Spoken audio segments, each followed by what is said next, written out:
Rais wa Urusi Vladimir Putin alifanya mazungumzo na rais wa Marekani Donald Trump. Hata hivyo, katika mazungumzo ya simu yaliyochukua takribani dakika 50, rais wa Urusi alimweleza rais huyo wa Marekani Donald Trump kwamba wanapaswa kuhakikisha vita katika Mashariki ya Kati inamalizika mapema, na akimweleza kwamba wakati huu si wakati wa kuingilia kati mzozo huo. Rais Putin amemwambia Trump kwamba ikiwa Marekani itaingilia kati mzozo huo, hali itakuwa ni mbaya zaidi katika eneo hilo la Mashariki ya Kati. Zaidi, rais wa Urusi bwana Putin na yeye Trump wanapaswa kuhakikisha mzozo huo unaisha bila kuingilia kati. Trump na Putin walifanya mazungumzo hayo kujadili hali inavyozidi kuongezeka katika Mashariki ya Kati na namna ya kutafuta amani huko Ukraine.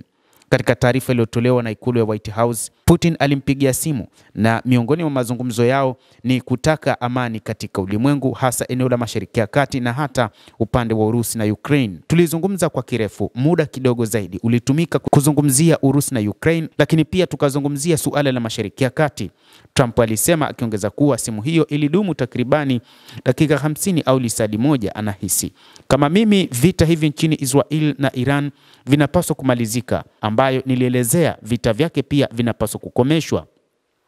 Trump hata hivyo hakutoa maelezo ya ziada kuhusu simu hiyo, lakini taarifa ambazo zimetolewa upande wa Urusi ni kwamba Putin alimwambia Donald Trump kwamba wasiingilie kati mzozo huo, kwani hali itakuwa mbaya zaidi katika eneo hilo na hata ulimwenguni kote.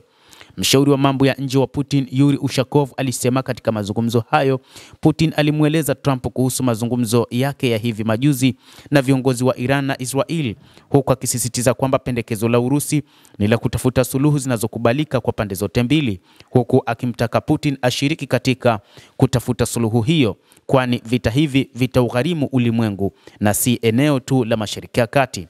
Kuongezeka kwa hatari kwa hali katika Mashariki ya Kati kwa kawaida ilikuwa katikati ya kubadilishana maono, Ushakov aliwaambia waandishi wa habari kufuatia mazungumzo kati ya viongozi hao wawili.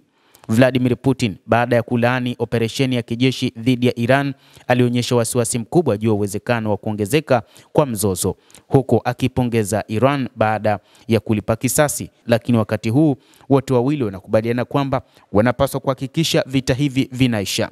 Kwa mujibu wa Ushakov, Putin pia alisisitiza utaarifu wa Urusi kufanya juhudi zinazowezekana za upatanishi na kubainisha kuwa Urusi inapendekeza hatua zinazolenga kupata makubaliano yanayokubalika wakati wa mazungumzo kati ya Marekani na Iran kuhusu mpango wa nyuklia wa Iran. Mtazamo wa kanuni ya Urusi na nia ya suluhu bado haijabadilika, Ushakov alisema.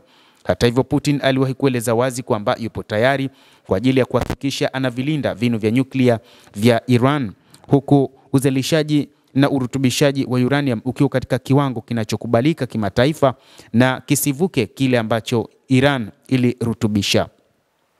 Trump alielezea hali hiyo katika eneo kuwa ni ya kutisha sana, alisema, lakini alikariri ufanisi wa makombora ya Israel kwenye malengo nchini Iran. Hata hivyo, upande wa Urusi umesema kwamba hili si la kujivunia sana, kwani hali itakuwa mbaya zaidi na ulimwengu utaingia katika mdororo mkubwa wa uchumi bila mataifa haya mawili kufanya suluhu katika mzozo huo. Lakini huku wakawa hawakusahau ule wa Ukraine, kwamba lazima na ule wa Ukraine umalizike. Mtazamaji wa The World News, endelea kutufuatilia na usisahau kulike, usisahau kucomment, kadhalika na kusubscribe channel yetu hii ili upate habari hizi kwa mapana kupitia hapa The World News. Naitwa Adam Hussein. Endelea kuwa nasi wakati wote, endelea kutufuatilia.